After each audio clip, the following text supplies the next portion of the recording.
परमेश्वर अपने एक सत्संग में कहते हैं कि सत्संग में बूटे साधु एक से एक अगाधु, नर उनकी शरणा लाग जिनकी झुकी तड़े ने डाली। गुरुदेव भगवान इस वाणी के माध्यम से अपने भक्तों को आदेश दे रहे हैं कि सत्संग में बूटे साधु और एक से एक अगाधु, कि सत्संग में जो भगत भाई बहन आते हैं उनमें नए भी आते हैं और पुराने भी आते हैं, ज्ञानी भगत भी आते हैं, थोड़े बहुत नादान भगत भी आते हैं। तो जो नए भगत हैं उनको गुरुदेव भगवान आदेश दे रहे हैं कि नर उनकी शरणा लाग जिनकी झुकी तड़े ने डाली, कि हे नई भगत आत्मा, तू जब सत्संग में आता है, संत समागम में आता है, साध संगति में आता है, तो उन भक्तों की शरण में ज्यादा रह, उनकी संगति ज्यादा कर जो पुराने भगत हैं। आपस में मंडली बना के बैठ जाओ और जो पुराने भगत होंगे वो अच्छी अच्छी बातें बताएंगे। कोई अपने उन बीते हुए दिनों को तरोताजा करेगा कि सतगुरुदेव भगवान के मिलने से पहले, दास को उनकी शरण मिलने से पहले मैं कितना निर्धन था, कितना बीमार था, कितना अभाव में जीवन जी रहा था, कितने विकारों में जीवन जी रहा था। और जैसे ही मुझे गुरुदेव भगवान मिले, परमात्मा मिले, उसके बाद उन्होंने मेरा जीवन ही बदल दिया। मैं एक नंबर का नशेड़ी था, जुआरी था, मांसाहारी था, और आज गुरुदेव भगवान के आशीर्वाद ने मेरे परिवार को ऋषि परिवार बना दिया। तो गुरुदेव भगवान कहते हैं कि उन पुराने भक्तों की संगति करनी चाहिए, और उन पुराने भक्तों से आप जितनी बार भी सवाल करोगे उतनी बार वो आधीन के साथ, प्यार प्रेम के साथ आपके हर एक सवाल का जवाब देंगे। क्यों? क्योंकि वो आधीन हो चुके हैं। सभी आधीन नहीं हो जाते हैं। परमेश्वर ने केवल उन्हीं भगत आत्माओं की संगति के लिए कहा है जो अपने गुरुदेव के ज्ञान आधार से दासातन में आ गए हैं, जो आधीन हो गए हैं, जिनकी झुकी तड़े ने डाली, नर उनकी शरणा लाग जिनकी झुकी तड़े ने डाली। जैसे पेड़ की डाली, पेड़ की टहनी नीचे उसी की झुकेगी जिसके ऊपर कोई फल लगा होगा। यानी जिन भक्तों की भक्ति कमाई अच्छी हो जाती है, जिनको ज्ञान समझ में आ जाता है, वो स्वतः ही आधीन हो जाते हैं, उनमें दास भाव आ जाता है। वो आपकी किसी भी बात से नाराजगी प्रकट नहीं करते, नाराज नहीं होते। आप जितनी बार भी उनसे जो भी सवाल करोगे भक्ति के विषय में, परमात्मा के विषय में, और जैसा उनको ज्ञान होगा गुरुदेव के आशीर्वाद से, वो प्यार प्रेम से हर बार आपके हर एक सवाल का जवाब देंगे, शंका का समाधान करेंगे। इसलिए भाई और बहनों, साध संगतियों की इस कलयुग में आवश्यकता पड़ती है। इसलिए गुरुदेव भगवान कह रहे हैं, आपको गुरुदेव भगवान के मुख कमल से सुनाते हैं ये वाणी, और इस वाणी का अर्थ गुरुदेव भगवान ने यही बताया है जो उनके बताए अनुसार दास ने आपको समझाया है। फिर भी गुरुदेव भगवान के मुख कमल से सुनेंगे तो साध संगतियों का महत्व हमें समझ में आएगा और हमारा विश्वास बढ़ेगा कि वास्तव में गुरुदेव भगवान ने हमें यही आदेश दिया है कि जितना हो सके भगत भाई बहनों की संगति करनी चाहिए, परमेश्वर के विषय में बैठकर ज्ञान चर्चा करनी चाहिए, जिससे हमारा विश्वास बढ़े। और आज वर्तमान में गुरुदेव की गैर हाजिरी में सत्सेवक भाई बहन वही कर रहे हैं। आज हमारे गुरुदेव भगवान अपने मिशन को लेकर हिसार जेल में बैठे हुए हैं, और उनकी गैर हाजिरी में उनके परिवार ने, उनके बेटा बेटी, भाई बंधु, रिश्तेदारों ने जितने भी सतलोक आश्रम खोल रखे हैं, आज उनमें साध संगतियां नहीं होती हैं, उनमें कोई ज्ञान चर्चा नहीं होती है, वहां बैठकर भगत भाई बहनों को दृढ़ता प्रदान नहीं करवाई जाती है। इसलिए हम सत्सेवक उन सतलोक आश्रमों में नहीं जाते हैं। और परमेश्वर ने हमें जो सबसे बड़ा जो ये प्लेटफॉर्म दिया है, सबसे बड़ी जो साध संगति दी है, ये सोशल मीडिया, फेसबुक, यूट्यूब, हम घर बैठे भाई बहन रोजाना साध संगति कर रहे हैं, ज्ञान चर्चा कर रहे हैं, अपने गुरुदेव भगवान की महिमा कर रहे हैं। तो आज से पहले तो सोशल मीडिया नहीं थी, क्योंकि ये जो वाणी है ये आदरणीय गरीबदास जी की है कि सत्संग में बूटे साधु एक से एक अगाधु, नर उनकी सरना लाग जिनकी झुकी तड़े न डाली।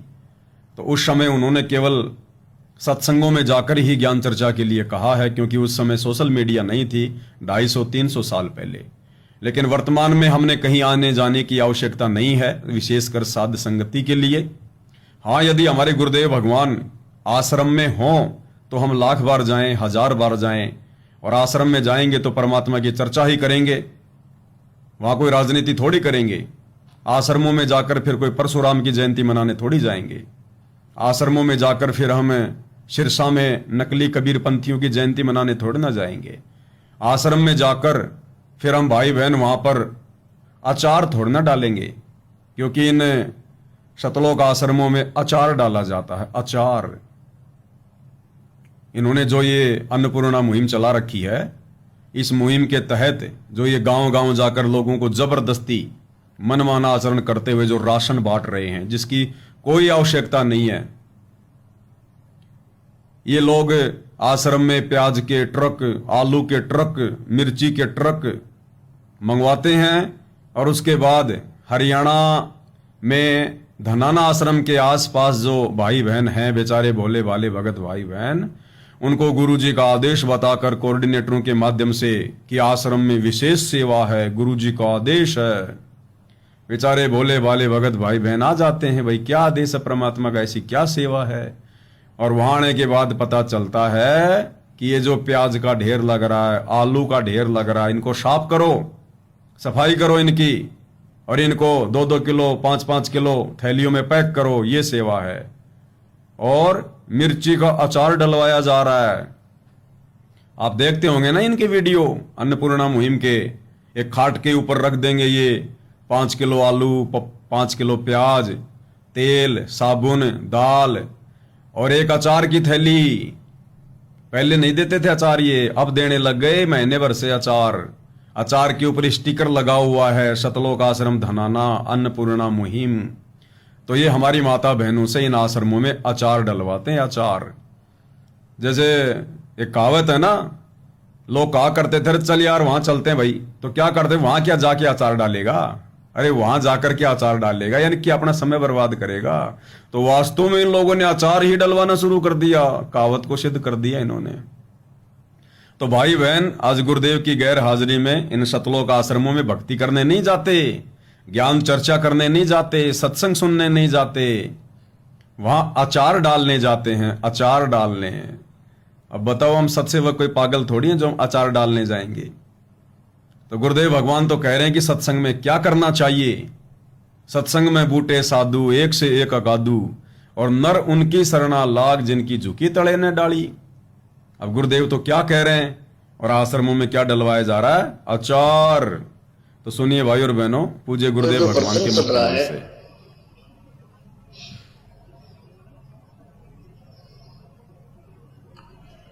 कि सत्संग में आपको इसलिए बुलाया जाता है, यहां पर पुराने भक्त भी होते हैं और बिल्कुल नए भक्त भी आते हैं। इसमें क्या है कि सत्संग में बूटे साधु, ये साधु माने संत भक्त, साधना करने वाले योगी सब साधु होते हैं। साधक है जिन्हें बुराई छोड़ दी, सीधा सीधा सीधा चालो सो साधु कहावे, सब बुराई त्याग है, भक्ति मार्ग में बिल्कुल सीधा होकर चले सो साधु है, योगी है, भक्त है। तो कहते हैं सत्संग में अच्छे अच्छे भक्त होते हैं, एक से एक अच्छी आत्मा मिलेगी।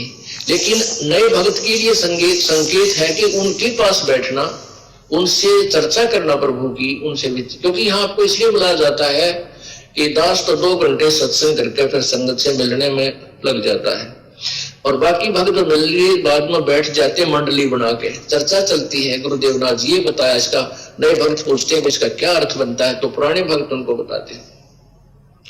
उसके लिए बताते हैं कि उन नए भक्तों को कहते हैं कि उनकी संग में बैठ जिनकी झुकी तले ने डाली।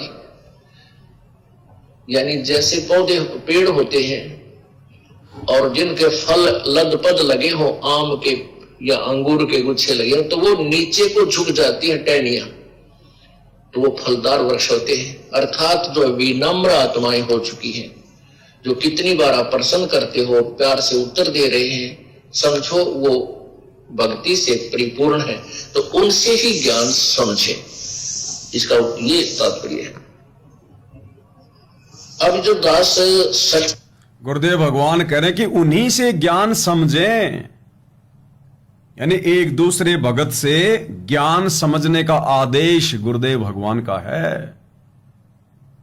तो गुरुदेव कह रहे हैं कि जब ये दास 2 घंटे सत्संग कर देता है, और आपको आश्रम में इसीलिए बुलाया जाता है कि दास तो 2 घंटे सत्संग करता है, उसके बाद तुम क्या करोगे? फिर आपस में बैठकर मंडली बनाओ, मंडली बनाकर बैठ जाओ, और जो पुराने भगत हैं उनको बैठा लो बीच में कि आजा भगत जी, परमात्मा की चर्चा करेंगे, हमारी कुछ शंकाएं हैं, कुछ जिज्ञासाएं हैं, आपने हमसे ज्यादा सत्संग सुने हैं, गुरुदेव की ज्यादा संगति की है, हम तो नए नए भगत हैं, आओ बैठो, कुछ विशेष बात बताओ गुरुदेव भगवान के विषय में।